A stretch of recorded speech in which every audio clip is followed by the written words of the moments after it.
So hello everyone, I welcome you all to the fifth lecture of electric charges and fields. आज हम fields start करने वाले हैं। ठीक है, हमारा जो चैप्टर का दूसरा बहुत इंपॉर्टेंट पार्ट है। ठीक है, और जो मेजर पोर्शन है हमारे चैप्टर का वो इलेक्ट्रिक फील्ड के साथ ही जुड़ा हुआ है। ठीक है, तो यहाँ से हमारा जो है वो बेस बनना शुरू होगा। लेक्चर स्टार्ट करने से पहले आपकी स्क्रीन पर एक नंबर लिखा हुआ है, मैं आपके लिए रिपीट कर देता हूँ, 7009294662। अगर आप हमसे ऑनलाइन पढ़ना चाहते हैं देन आप इस नंबर पर इंक्वायरी भेज सकते हैं, या फिर अगर आप जलंधर या फिर नियर बाय एरिया से बिलोंग करते हैं तो आप हमारा ऑफलाइन बैच भी ज्वाइन कर सकते हैं। ठीक है, बिना टाइम वेस्ट किए लेक्चर को स्टार्ट करते हैं।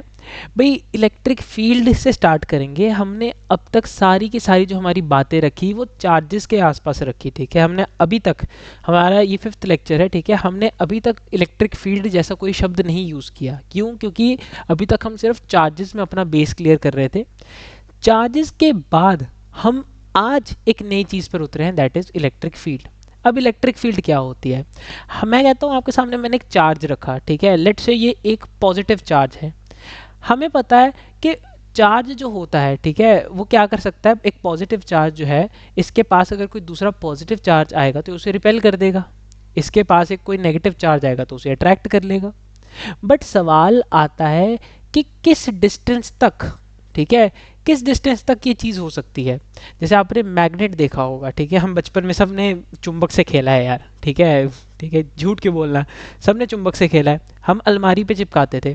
तो कभी नोटिस करना, आप किसी भी ऐसी चीज़ के पास लेके जाओ जिस पे चुंबक चिपकती है, तो एक रीजन होता है जहाँ पर आकर आपको लगता है कि हाँ यार अब इसने खींचना शुरू कर दिया उस चीज़ को। ठीक है, अब खींचना शुरू कर दिया है। या फिर अगर चुंबक को किसी दूसरी चुंबक के साथ लेकर आते जो रिपेल करती है, ठीक है, हमको आता है कि यार इस रीजन के बाद ना रिपल्शन शुरू हो रही है। ठीक है, इससे आगे जा नहीं रहा। तो किसी भी चार्ज का, ठीक है, चार्ज भी उसी तरीके से काम करता है। किसी भी चार्ज के आसपास का वो एरिया, वो क्षेत्र जिसमें वो किसी चीज़ को, किसी दूसरे चार्ज को अट्रैक्ट या रिपेल करता है, ठीक है, वो क्या होता है, आपका इलेक्ट्रिक फील्ड होती है। मतलब अगर मैं एक चार्ज हूँ, मेरे आसपास का इतना एरिया मेरा इलेक्ट्रिक फील्ड है, तो इतने से एरिया के अंदर आते ही किसी चार्ज के, मतलब कोई चार्ज आया इसी एरिया में, ठीक है, एंटर किया, मैंने एंटर करते साथ ही नेगेटिव है तो पकड़ लिया, पॉजिटिव है तो रिपेल कर दिया। ठीक है, ऐसे अगर कोई नेगेटिव चार्ज है वो इसका उल्टा करेगा ऑब्वियसली। ठीक है, चलिए, मतलब कोई भी space around the charge where another charge would experience a force, उसे हम बोलते हैं इलेक्ट्रिक फील्ड। पॉजिटिव चार्ज है, ठीक है, ये रहा, नेगेटिव चार्ज है, ये रहा। भाई हमें पता कैसे चलता है? हमें पता चलता है ये टेस्ट चार्ज की मदद से। अब ये चीज़ भी आपके लिए वर्ड नहीं है, ठीक है, क्यू नॉट से इसको रिप्रेजेंट किया जाता है। टेस्ट चार्ज बेसिकली क्या होता है, ध्यान से मेरी बात समझिएगा। Test charge is always a positive charge, ठीक है, और इसको हम यूज़ करते हैं पता करने के लिए कि इलेक्ट्रिक फील्ड किस रीजन तक कितनी सक्षम है। जैसे एक बहुत पुराना किस्सा है, ठीक है, जब मेरी बहन की ग्रेजुएशन चल रही थी, तो बड़ी बहन है मेरी काफ़ी, ठीक है, तो उसकी जब ग्रेजुएशन चलती होती थी उसके मार्क्स वगैरह कभी कभी बहुत कम आते होते थे। ठीक है, तो घर पे मम्मी गुस्सा करते हैं, ठीक है, बहन के मार्क्स कम आ गए, मम्मी गुस्सा करती है उस पर। ठीक है, तो फिर वो क्या करते थे, पहले पहले मुझे भेज देते थे, ठीक है, कि हाँ चल ठीक है, जाके माहौल देख के आ कैसा है। ठीक है, मैं कमरे में जाता था, यानी कि मैं क्या था उनके लिए, एक टेस्ट चार्ज था। ठीक है, मुझे टेस्टिंग के लिए भेज रहे हैं कि जाके देख के आ वहाँ पर पूरी फील्ड कैसी है, पूरा माहौल कैसा है। ठीक है, उसके बाद वो जाते थे। तो यानी कि ये चार्ज किस हद तक सक्षम है, ये चार्ज की इलेक्ट्रिक फील्ड कितनी स्ट्रांग हो सकती है, वो सब चीज़ को पता करने के लिए हम जिस पॉजिटिव चार्ज का यूज़ करते हैं that is called a test charge. यानी कि वो चार्ज जिसका नेचर पॉजिटिव है और हम उसे केवल टेस्टिंग के लिए यूज़ कर रहे हैं। ठीक है, अच्छा भाई, पॉजिटिव चार्ज के साथ आपने टेस्ट चार्ज को रखा, रिपल्शन फेस होगी, ठीक है, तो ये रिपेल कर गया। नेगेटिव चार्ज के साथ जब आप टेस्ट चार्ज को रखोगे, ठीक है, तो नेगेटिव चार्ज क्या करेगा, उसे फटाफट अट्रैक्ट कर लेगा, जिससे हमें इलेक्ट्रिक फील्ड का आइडिया सा लग जाएगा। यहाँ से एक और चीज़ देखने को मिली, पॉजिटिव जो है वो टेस्ट चार्ज को रिपेल करता है, नेगेटिव जो है वो टेस्ट चार्ज को अट्रैक्ट करता है। मतलब कि जो भी हमारी इलेक्ट्रिक फील्ड का डायरेक्शन है, हम इसको डिटेल में आगे देखेंगे इलेक्ट्रिक फील्ड लाइंस में, सिर्फ अभी के लिए याद रखो, जो भी हमारा इलेक्ट्रिक फील्ड का डायरेक्शन है वो क्या है, पॉजिटिव से नेगेटिव डायरेक्शन में है। ठीक है भाई, चलिए, अब बात आती है हमारी इलेक्ट्रिक फील्ड लाइंस के बारे में। आप क्लास 10th में आपने मैग्नेटिक फील्ड लाइंस पढ़ा होगा, ठीक है। ये टॉपिक कुछ कुछ वैसा ही है, ठीक है। आपने जो क्लास 10th में अगर ध्यान लगा के पढ़ा होगा, तो नहीं पढ़ा तो कोई बात नहीं, यहाँ पर आपको क्लियर हो जाएगा। बेसिकली क्या होता है इलेक्ट्रिक फील्ड लाइंस, भाई हम उन लाइंस को बोलते हैं, ठीक है, जो पहली बात एक इमेजिनरी कॉन्सेप्ट है, ठीक है, मतलब एक इमेजिनेशन है। ये वो लाइंस होती हैं जो कि हमें इलेक्ट्रिक फील्ड का डायरेक्शन बताने में मदद करती हैं। मतलब वो इमेजिनरी लाइंस जिनकी मदद से हमें आइडिया लगे कि इलेक्ट्रिक फील्ड का डायरेक्शन ये है, इलेक्ट्रिक फील्ड यहाँ से यहाँ जा रही है, उन्हें हम बोलते हैं इलेक्ट्रिक फील्ड लाइंस, ठीक है। So an electric field line is a curve drawn in such a way that tangent to it at each point, ये समझाऊंगा मैं भी, ठीक है, tangent to which at each point is in the direction of the net field at the point. देखो statement मुश्किल लगी, ये चार्ज है मेरा टेस्ट चार्ज, वही पॉजिटिव नेगेटिव वाला सिस्टम, ठीक है, पॉजिटिव है नेगेटिव है, एक मैंने टेस्ट चार्ज रखा। यहाँ पर जो टेस्ट चार्ज है, ठीक है, हम अभी सुपर पोजिशन प्रिंसिपल में इसी चीज़ को समझ के हटे हैं कि ये 3 चार्जेस का सिस्टम ही हो गया। ये जो है पॉजिटिव, इसके ऊपर कुछ रिपल्सिव फोर्स लगाएगा इस दिशा में, ठीक है, एरो लगा देते हैं आपके लिए, चलिए, ठीक है। पॉजिटिव जो है वो इसके ऊपर रिपल्सिव लगाएगा कुछ इस दिशा में, है ना। और जो नेगेटिव है, भाई नेगेटिव क्या करता है, नेगेटिव तो पॉजिटिव को अट्रैक्ट करता है, मतलब कि वो क्या करेगा इसको, ओ भाई साहब, चलिए ये कर देते हैं, एक ये बन गया, ठीक है। नेगेटिव जो है वो इस पॉजिटिव टेस्ट चार्ज को अपनी तरफ खींचेगा, ठीक है, खींच लिया।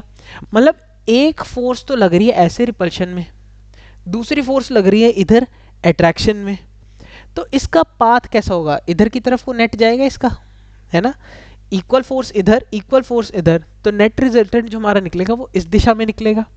अब चार्ज इधर पहुंच गया है, ठीक है, जब चार्ज इधर पहुंचेगा फिर से इस पे कुछ डायरेक्शन इधर को लग रही होगी फोर्स रिपल्सिव, अट्रैक्टिव नीचे को लग रही होगी, तो इसका ऐसे हो गया। मतलब करते करते जो है, ठीक है, करते करते क्या हो जाएगा यहाँ पे, करते करते ही ये कुछ इस तरीके का पाथ फॉलो करना शुरू कर देंगे, ठीक है, कि मतलब हाँ जी पहले इस पॉइंट से शुरू हुए, ठीक है, पहले इस पॉइंट से शुरू हुए, फिर इस पॉइंट पर आए, फिर इस पॉइंट पर आए, ठीक है, करते करते करते करते एक पूरा इन्होंने एरिया कवर कर लिया। ये जो तरीका है इनकी मोशन का, ठीक है, ये जो इनकी मोशन का तरीका है, इसे ऐसे समझा जाता है, ठीक है। जैसे हम मैग्नेटिक फील्ड लाइंस बनाते होते थे, तो हमें क्या समझ आया, पॉजिटिव से नेगेटिव चार्ज में इलेक्ट्रिक फील्ड जाती है, ठीक है, इलेक्ट्रिक फील्ड का डायरेक्शन क्या हो गया, पॉजिटिव चार्ज से नेगेटिव चार्ज। हमें कैसे पता चला, कुछ नहीं, बस एक टेस्ट चार्ज रख दिया उसकी फील्ड में, टेस्ट चार्ज की जो पोजीशन थी हमने उसे ट्रैक कर लिया और हमें हमारा डायरेक्शन मिल गया, ठीक है, कि इलेक्ट्रिक फील्ड जो है वो इस तरीके से चलती है। फिर बात करते हैं भाई हमारी प्रॉपर्टीज ऑफ इलेक्ट्रिक फील्ड की, ठीक है, इंपॉर्टेंट टॉपिक है, इससे एमसीक्यूज बनने के चांस काफ़ी रहते हैं, ठीक है। लॉन्ग क्वेश्चन अगर आपको आ गया बोर्ड्स में तो 3 मार्क्स का आएगा हार्डली, ठीक है, दो मार्क्स का मुश्किल तक पहुंचता है, ठीक है, बल्कि एमसीक्यूज इसमें से बनने के चांस होते हैं। तो चलिए, फील्ड लाइंस जो होती हैं वो स्टार्ट होती हैं पॉजिटिव चार्ज से and ends at the negative charge, ये तो हमने देखा, ठीक है, कि पॉजिटिव चार्ज से शुरू हुई और नेगेटिव चार्ज पे ख़त्म होती हैं। If there is a single charge then ये स्टार्ट और एंड होंगी इन्फिनिटी से। अब वो सर आपने ये क्या बोल दिया, देखो मैं कहता हूँ अभी के लिए तुम सिर्फ ना इतना वाला पोर्शन जो है, ठीक है, इतना वाला पोर्शन जो है उसे कंसिडर करो। ये एक नेगेटिव चार्ज है, नेगेटिव चार्ज क्या करता है, नेगेटिव चार्ज का काम होता है इसके क्षेत्र में, ठीक है, इसका जो एरिया है उस एरिया में आने वाले किसी भी टेस्ट चार्ज को अपनी तरफ अट्रैक्ट करना। मतलब ये इलेक्ट्रिक फील्ड को अपने अंदर एक्सेप्ट कर रहा है, ठीक है, ये इलेक्ट्रिक फील्ड को अपनी तरफ लेकर आ रहा है। जब ये इलेक्ट्रिक फील्ड को अपनी तरफ लेकर आएगा तो अपनी तरफ लाने पे क्या होगा, हम कहते हैं कि अगर इसके आजू बाजू में कोई चार्ज नहीं है तो इलेक्ट्रिक फील्ड इन्फिनिटी से शुरू होकर इसके पास आ रही है, ठीक है, मतलब ऐसा कोई सिस्टम नहीं है पॉजिटिव नेगेटिव का, ये खाली एक चार्ज अकेला ही पड़ा हुआ है। तो हम बोलते हैं कि अगर ये एक नेगेटिव चार्ज है तो पूरे एरिया में से, ठीक है, इन्फिनिटी से इलेक्ट्रिक फील्ड शुरू होके इस महाराज तक आ रही है, ठीक है। ऐसे ही पॉजिटिव के लिए देखो, ठीक है, पॉजिटिव के लिए देखो, मैं कहता हूँ कि मैंने सिर्फ एक पॉजिटिव चार्ज रखा हुआ है, इसके आसपास जो भी टेस्ट चार्ज आप कहीं भी रख दोगे, ये क्या करेगा, उसे दूर भेज देगा, अपने से दूर भेजेगा। इसका मतलब इलेक्ट्रिक फील्ड इसमें से बाहर निकल रही है। अब आजू बाजू अगर कोई पॉजिटिव चार्ज या फिर नेगेटिव चार्ज नहीं है तो इंटरेक्शन तो खत्म हो गई। यानी कि अगर ये अकेला एक चार्ज पड़ा हुआ है तो यहाँ से इलेक्ट्रिक फील्ड स्टार्ट होगी और इन्फिनिटी तक जाएगी। नेगेटिव के केस में इन्फिनिटी से आ रही थी, और सिंगल पॉजिटिव चार्ज के केस में जो इलेक्ट्रिक फील्ड है वो इससे इन्फिनिटी तक जाएगी। यानी कि जब हमारा सिंगल चार्ज पड़ा होता है, if there is a single charge, जो इलेक्ट्रिक फील्ड लाइंस हैं, ठीक है, वो इन्फिनिटी से स्टार्ट या फिर एंड होंगी। फिर भाई हमारी बात आती है चार्ज फ्री रीजन के बारे में। बड़ी इंटरेस्टिंग चीज़ है ये भी, ठीक है, आप पहली बार सुनेंगे। ठीक है, कैपेसिटर में आपका ये चीज़ काम आएगी बहुत। ठीक है, जब मैं आपको कैपेसिटेंस पढ़ाऊंगा ना अगले चैप्टर में, वहाँ चीज़ बहुत काम आने वाली है।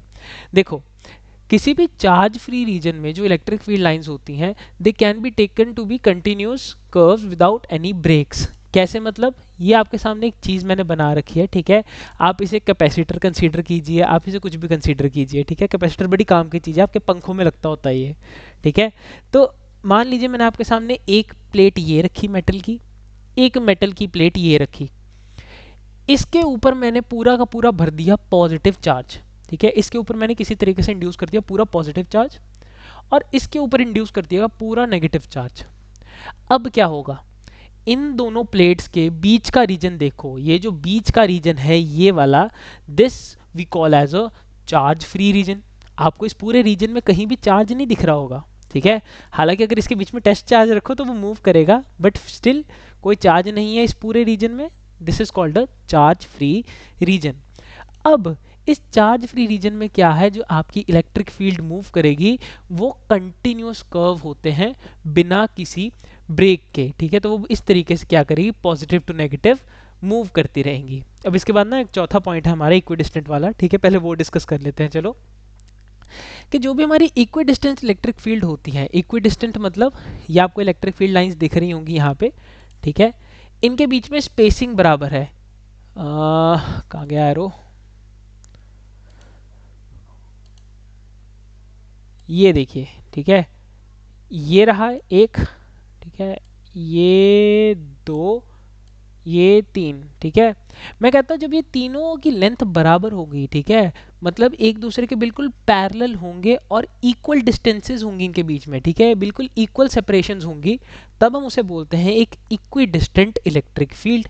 ठीक है, और भाई जो अपना इक्विडिस्टेंट इलेक्ट्रिक फील्ड होती है वो रिप्रेजेंट करती है यूनिफॉर्म इलेक्ट्रिक फील्ड को। तो देखो, equidistant electric field lines represent uniform electric field, जबकि अगर सेपरेशंस में डिफरेंस आ रहा है, ठीक है, सेपरेशंस जो है वो इक्विडिस्टेंट नहीं है, यानी कि पहला एरो, दूसरा एरो, तीसरा एरो, इनकी लेंथ्स बराबर नहीं है, बीच में सेपरेशन का गैप है, ठीक है, डिफरेंसेस आ रहे हैं, उस केस में वो क्या होगा, नॉन यूनिफॉर्म इलेक्ट्रिक फील्ड होगी। क्लियर हो गया। चलिए तीसरे पॉइंट देखते हैं कि no two electric field lines can intersect each other. ये चीज़ हम, ठीक है, बहुत बेसिक चीज़ है ये ऑलमोस्ट आप सब जानते होंगे। ठीक है, कि एक पॉइंट पर दो इलेक्ट्रिक फील्ड लाइंस का होना पॉसिबल नहीं है, माने कि एक ही पॉइंट पर दो इलेक्ट्रिक फील्ड लाइंस एक दूसरे को कभी इंटरसेक्ट कर ही नहीं सकती। इसके पीछे का रीज़न क्या है, इसके पीछे का रीज़न ध्यान से समझना, यहाँ छिपा हुआ है। मैं कहता हूँ कि मान लीजिए मैंने यहाँ पर एक फील्ड लाइन को क्या कर दिया, यहाँ पे अपना इंटरसेक्ट कर दिया। ठीक है, इस पॉइंट पर, ठीक है, इस पॉइंट पर मैंने क्या कर दिया, इसे इंटरसेक्ट कर दिया। जूम कर दो। ठीक है, चलो, मैंने क्या कर दिया, इसे इस पॉइंट पर इंटरसेक्ट कर दिया। अब क्या होगा, जब मैंने इसे इंटरसेक्ट किया यहाँ पे, तो मतलब इस पॉइंट, इस पर्टिकुलर पॉइंट से जहाँ पर इंटरसेक्ट हुई है वहाँ से दो टेंजेंट निकलनी चाहिए, जो कि प्रैक्टिकली पॉसिबल ही नहीं है। करके देख लो। ठीक है, यानी कि यहां पर हम क्या बोलते हैं कि हमारा, कहाँ गया, चलो, ठीक है, हम क्या बोलते हैं कि कोई भी दो इलेक्ट्रिक फील्ड लाइंस जो होती हैं वो एक दूसरे को इंटरसेक्ट नहीं कर सकती हैं, because if they do so then two tangents will be drawn at the same point, मतलब सेम पॉइंट पर ही आपके दो दो टेंजेंट्स ड्रॉ हो जाएंगी, जो कि प्रैक्टिकली पॉसिबल नहीं है। इसीलिए इलेक्ट्रिक फील्ड लाइंस जो है वो कभी एक दूसरे को क्या नहीं कर सकती, इंटरसेक्ट नहीं कर सकती। उसके बाद बात होती है कि इलेक्ट्रिक फील्ड लाइंस जो है वो कभी भी क्लोज्ड लूप नहीं फॉर्म करती। ठीक है, और लास्ट पॉइंट तो हमने डिस्कस कर ही लिया है। ठीक है, अब नेक्स्ट लेक्चर में आपसे मुलाकात होगी, मिलते हैं।